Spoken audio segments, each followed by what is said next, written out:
Nous allons continuer cette émission. On va parler maintenant de la Guinée. Personne ne dicte à la Guinée ce qu'elle doit faire. C'est ce qu'a affirmé mercredi à Conakry le président guinéen Alpha Condé, confronté depuis des mois à une vague de manifestations de l'opposition qui réclame une plus grande implication de la communauté internationale. En 1958, nous avons osé dire non pour prendre notre indépendance. Malgré tous les risques, nous sommes toujours debout, a dit Alpha Condé, devant un parterre de diplomates essentiellement issus du monde arabe. La Guinée avait voté non au référendum instituant donc une communauté franco-africaine proposée cette année-là par le général de Gaulle, accédant peu après à l'indépendance. Et l'opposition guinéenne, depuis mi-octobre, organise des manifestations parfois durement réprimées pour faire barrage à l'intention prêtée à Alpha Condé de briguer un troisième mandat au sommet de l'État. À qui, Vivien Tomi, le président Condé s'adresse-t-il quand il dit ça? Le professeur Alpha Condé s'adresse tout d'abord à la France et après à la communauté internationale et aux médias occidentaux.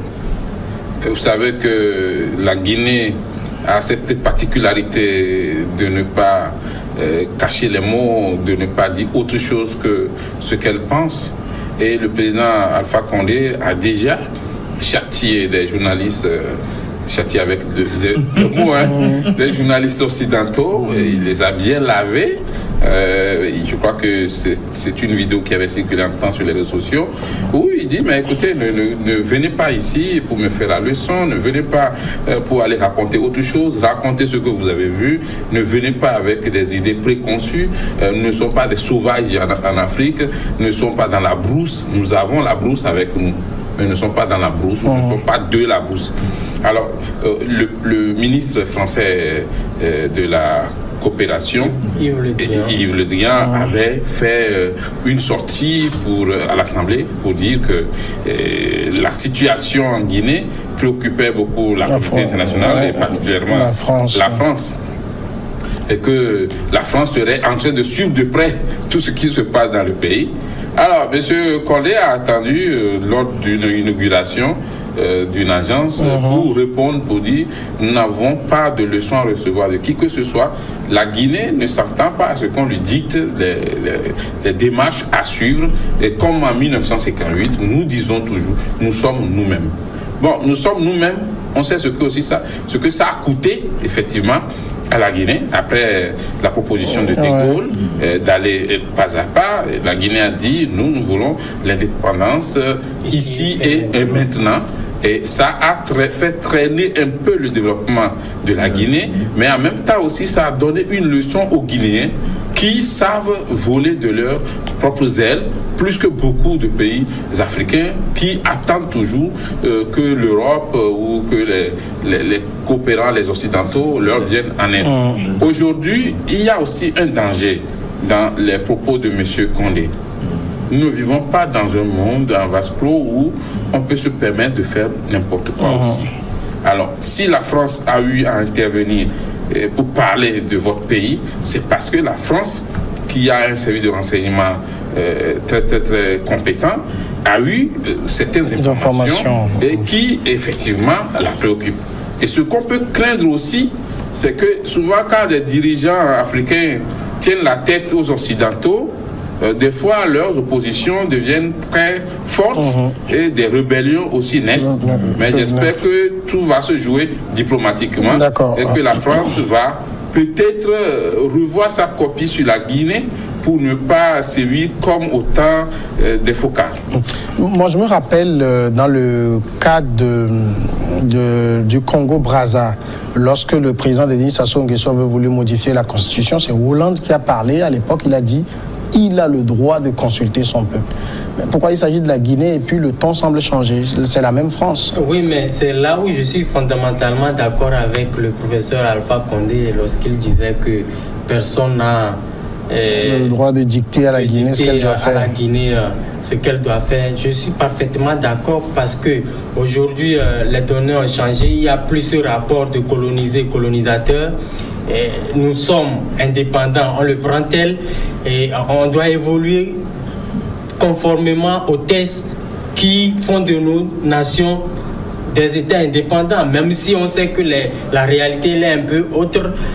Je me dis, il est quand même grand temps que les chefs d'État africains, par leurs actes, prouvent véritablement que nous ne sommes pas des pantins au service des dirigeants occidentaux, mais nous sommes élus par nos peuples et nous agissons tels. Sauf que derrière, on sait comment ils viennent également au pouvoir. Et donc, c'est ce qui complique un peu leur tâche. Donc, sur le fait que le professeur Alpha Condé dise directement ou indirectement à la France que vous n'avez pas droit de nous dicter ce que vous voulez, nous sommes indépendants, nous agissons tels, je suis fondamentalement d'accord. Sauf que la réalité qui est là, c'est que la seule personne qui peut dicter quoi que ce soit à Alpha Condé ou aux Guinéens, c'est la constitution de la Guinée. Et la constitution limite les mandats à 2. Or, l'idée qui est prêtée au professeur Alpha Condé, c'est que, eh bien, le professeur veut tout faire pour changer la constitution afin de pouvoir briguer un quatrième mandat. Un troisième plutôt. Ah, je me perds un peu de terrain là. Le quatrième, c'est chez nous. Donc, voilà. Et c'est là où je me dis, il est un peu pris dans son propre piège. Parce que là, la constitution, elle est fondamentale et c'est elle, en fait, qui dit ce que les Guinéens ou ce que la Guinée doit faire. Et à ce jour... Mais la constitution n'interdit pas qu'on la change aussi. Je ne refuse pas, mais pourquoi c'est à l'arrivée, en tout cas à son arrivée au pouvoir, qu'il va trouver que la constitution est perfectible et donc je la change? C'est là la question, parce que n'oublions pas, le professeur Alpha Condé fut pratiquement un des meilleurs opposants. Bon, qu'est-ce que vous appelez meilleur opposant? Parce que on a vu Condé était farouche, c'est un démocrate. Et il défendait une cause. Et je suis sûr, à l'époque, si le président Sékou Touré ou je ne sais pas quoi, Alpha Condé avait émis des idées de changement de constitution, il allait agir rigoureusement. Non, mais je pense qu'il faut qu'on rectifie quelque chose chez nous en Afrique. Il n'est pas interdit de changer de constitution. Mais c'est l'idée, effectivement, qu'il y a derrière le changement de constitution. Si c'est pour s'éterniser au pouvoir, par exemple, qu'il faut combattre. Malheureusement, c'est parce qu'en réalité, après une décennie, après 2 décennies, voire 3 décennies, la constitution doit être revisitée. Je ne refuse pas. Parce que les choses mais par exemple, je vous donne cet exemple. Vous vous rappelez du cas du Niger ou du Mali, c'est bien du Mali, où l'idée de révision constitutionnelle a été proposée, non pas pour permettre au chef de l'État de s'éterniser au pouvoir, mais d'introduire un certain nombre de règlements. Surtout pour intégrer la décentralisation. Et ça, tout le monde a applaudi. Mais la plupart des cas en Afrique, c'est que quand le chef de l'État ou le gouvernement émise une proposition de changement de constitution, de révision de constitution, eh bien c'est pour permettre aux champions de continuer. Et donc là, je me dis, quand on sait le peuple n'est pas dupe, quand vous avez émis l'idée et que fondamentalement le peuple comprend qu'en réalité ça c'est pour le bien du peuple, on va applaudir. Mais quand vous agissez pour donner l'impression aux gens que c'est pour votre propre intérêt, pourquoi il y a déjà 27 morts? Parce qu'il y a un problème. Ouais. Alors c'est pour ça que je dis il faut déplorer justement. Il est bien de dire à la France que vous n'avez rien à nous imposer, mais reconnaître que la Constitution nous impose, elle, quelque chose. Alors, les réels propos tenus par Jean-Yves Le Drian, le chef de la diplomatie française, il dit la situation en Guinée est la plus sensible aujourd'hui et l'engagement du président Alpha Condé à demander une réforme de la Constitution ne nous paraît pas être obligatoirement partagé ni par sa population, ni par ses voisins. Et donc, nous sommes très attentifs avec nos partenaires et l'apaisement en Guinée nous préoccupe. Voilà ces propos. C'est ça qui a mis en rogne le président guinéen, parce que, surtout venant de la France, on connaît l'histoire entre ces deux pays-là. Mais lorsqu'il était opposant et qu'il avait des difficultés avec Lansana Conté, c'est là-bas il se réfugiait. À chaque fois qu'il y a un problème, il prend l'avion, c'est pour la France. Il a passé une grande partie de sa vie d'opposant. Non, c'est parce que là-bas c'est bon, c'est pourquoi il s'y rend. Mais le problème, c'est que le problème, c'est que je suis parfois très très très peiné quand j'entends certains propos qui sortent de la bouche de certains chefs d'État africains. À chaque fois qu'ils veulent modifier la Constitution, à chaque fois qu'ils ont le désir de s'éterniser au pouvoir, ils prennent le manteau des pseudo-panafricanistes et cela participe d'une manipulation de conscience pour faire croire qu'on lutte véritablement pour le pays, alors qu'en réalité, ce qui est caché, c'est qu'ils prêchent pour leur chapelle.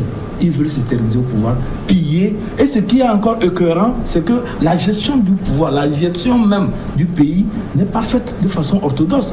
Ils sont plutôt dans une position de jouissance, les voyages, les belles nanas, les affaires louches, les détournements. Mais comment on peut gérer un pays comme ça et prétendre s'éterniser au pouvoir et prétendre rester jusqu'à des décennies? Mais on retarde le pays, on met le pays à genoux. Donc je pense que ces individus-là, je les appelle individus qui viennent au pouvoir à un moment donné. Parfois, ce sont des accidents de l'histoire. Quand ils arrivent, mais ils changent le cours de tout. Aujourd'hui, la Guinée est méconnaissable. Il n'y a plus l'éclosion des intellectuels. Il n'y a plus cette... non, il y a toujours l'éclosion des intellectuels. Quand je le dis, c'est que le débat est censuré en Guinée. Ouais. C'est ce que vous ne savez pas. Oui, non. Le débat est censuré. Si on veut parler de recul de la démocratie, d'accord. Non, quand je parle mais au niveau de l'éducation, bon, il y a quand même des intellectuels, parce que si les Guinéens t'écoutent, ils ne seront pas d'accord avec toi. Non, vous parlez des diplômés. Il y a l'éclosion. Vous parlez des diplômés. Moi, je parle des intellectuels, ceux qui émettent des avis sur la vie de la nation, ceux qui mènent des réflexions scientifiques. Vous pensez qu'il n'y en a plus en Guinée? Non, je ne dis pas qu'il n'y en a pas, mais je dis que ça a freiné l'élan de ces intellectuels. Ah d'accord, freiner l'élan, ça a freiné l'élan de ces intellectuels. Ça les décourage. Parce qu'il y a des sujets qui sont devenus tabous. Les gens ne sont même plus capables de mettre des réflexions sur l'allure que M. Alpha Condé est en train de prendre par rapport à la mais un homme doit être courageux, un homme doit avoir les couilles. Quoi qu'on t'impose, dis la vérité. S'il faut te tuer, on te tue. Moi, je pense qu'il faut être des politiciens de conviction. Il faut aussi savoir mourir pour des causes. Il faut être des intellectuels de conviction. Dis ce que tu penses, quoi que cela te coûte, dis d'abord ce que tu penses. Alors, s'il faut dire que le président est devenu dictateur, donc on ne parle plus, on va laisser le pays en péril comme ça. Moi, je pense que Monsieur Tommy, vous n'avez jamais entendu le crépitement des balles. C'est pourquoi vous tenez ça pour Si, j'en ai entendu. Non, j'en ai même vu. Peut-être que vous n'avez jamais entendu le crépitement des balles. J'ai vu même du sang. Vous n'avez jamais vu. J'ai vu même du sang couler. Une horde de soldats vous traquez. C'est pourquoi vous parlez comme si vous êtes sous. Toi et moi, dans un pays toi et moi, on a vécu des choses dans ce pays. Ibrahim, toi et moi, en tant que journaliste, on a vécu des choses dans ce pays. Pour recentrer le débat. Mais on continue pas à faire le débat. Tout à fait. C'est pas pour ça qu'on se tait. Non, on continue. Peut-être que nous disons ce que nous pensons. Peut-être que nous sommes dans un contexte où le président est gentil. Ah, vous comprenez? Donc tu dis que le président vous comprenez? Donc ce que nous disons, si vous le permettez, par rapport à ce qui se passe en Guinée aujourd'hui, c'est que sincèrement, Alpha Condé est méconnaissable. Le démocrate. Et c'est ça qui étonne. Ils sont tous des démocrates, des opposants, et quand ils deviennent présidents, on les reconnaît plus. Sincèrement, non, c'est un recul. C'est un recul, et je pense que les Guinéens tiennent toujours, ils continuent toujours les manifestations, quoique cela coûte 27 morts depuis octobre. Mais là, c'est mon tour. C'est déplorable, mais ce que nous allons toujours souhaiter, c'est que la lutte continue et qu'on ne donne pas. Et heureusement que d'autres Africains, comme nous, sommes en train de soutenir le peuple légitime et souverain de la Guinée. Quelques secondes seulement. Vous vous rappelez qu'il y a quelques mois, du moins un an de cela, le président Alpha Condé était, en tout cas, faisait partie des médiateurs dans la crise togolaise. Et il disait en substance qu'il est grand temps que les chefs d'État africains agissent à ne pas donner l'impression aux gens qu'ils sont encore protégés dans le mal. Mais aujourd'hui, les faits donne pleinement raison à ceux qui pensaient réellement à ça. C'est un conglomérat de chefs d'État. Ce que je dis, c'est le confrère Ibrahim qui a fait la belle analyse en disant que le monsieur, en fait, il veut jouer sur les esprits, en voulant donner l'impression qu'il fait la culture du patriotisme, du panafricanisme. Alors, parce que vous allez voir. D'accord, on va aller à la pause, c'est déjà passé.